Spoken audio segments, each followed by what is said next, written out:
Hello everyone, it's me Samiksha. So आज चाहिँ makeup गर्दै थोरै गफ गरौँ है त। भर्खर सिउसिउको भएको साथीहरूको के छ खबर है? मेरो चाहिँ एकदम बेहाल छ कि।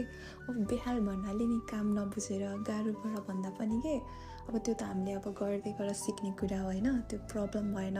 मलाई चाहिँ एकदमै सिफ्ट र खुट्टा दुखेर चाहिँ लास्टै प्रब्लम भइरहेछ कि।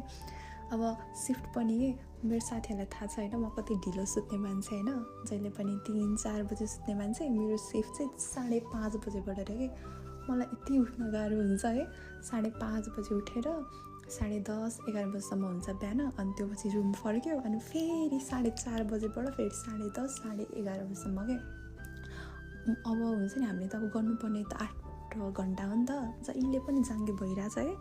अनि त्यो पछि खुट्टा दुखेर अब हामीले अब कोर्टमा जहिले नै अब त्यो जुत्ता लाउनु पऱ्यो होइन। मेरो चाहिँ पहिला चाहिँ अलिकति हिल भएको थियो कि, अनि त्यो चाहिँ लास्टै दुख्ने भएर खुट्टा मैले कम्फोर्टेबल जुत्तामा चेन्ज गरेको थिएँ, त्यो पनि त्यस्तै दुख्ने है। रुम आयो कामबाट खन्चाक गरी होइन, खुट्टा दुखेर बल्केर तातो पानीमा हुन्छ नि, खुट्टा डुबाउँदा नि हुँदैन, त्यसले मसाज गर्दा नि हुँदैन, दुखेर। हिजो अस्ति मेरो लगातार काम थियो होइन, खुट्टा दुखेर हिजो राति म सुत्न नसकेर रातभरि है हर परेर। अब आज चाहिँ बिदा छ होइन, अहिले चाहिँ अलिकति निको भइरहेछ, तर भोलि पनि अब फेरि त्यस्तै हुन्छ कि दुखेर के। जुत्ता चेन्ज नगरेर नि भएन मलाई अब फेरि। र के छ खबर सबैजनाको होइन, अब यस्तै हो। जसरी नै अब दुखे पनि जे गरे पनि गर्नै पर्छ। अब त्यो अब त्यही बानी नपर होला, बिस्तारै बिस्तारै बानी पर्छ कि जस्तो लागिरहेछ।